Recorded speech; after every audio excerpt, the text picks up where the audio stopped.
Hi, I'm Russell Roberts. I'm from Horne Auto Center, and today we're going to do a little talk on safety and how to change a spare. In the back here, you've got a little port. A lot of them are locked out, so you have a key, so you put your car key in there.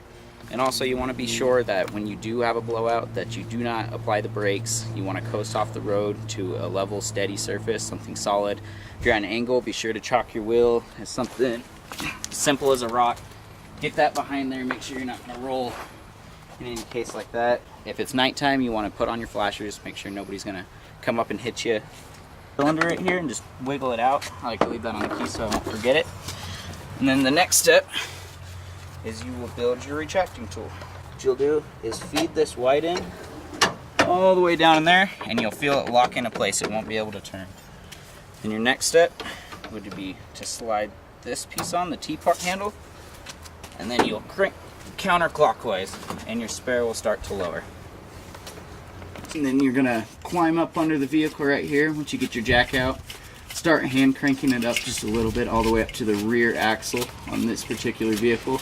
Alrighty, and now you have down to the tire portion once you got your jack all set up, not raised yet. And some tires will have a hubcap with a little tiny mark that you can see right here. If you have a flat plated tool, a pen, anything, they're fairly simple to get off. You'll stick it in there, pry back, and it pops off like so.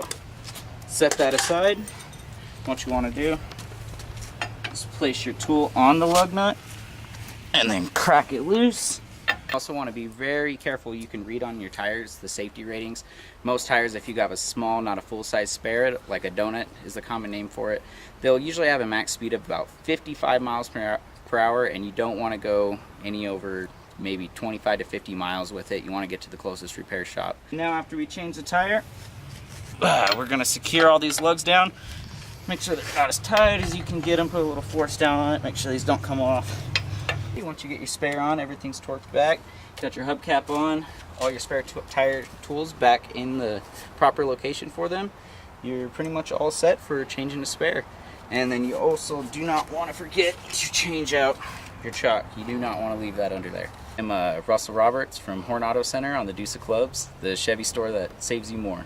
I want to thank you and have a nice day. Be sure to like, comment, and share this video.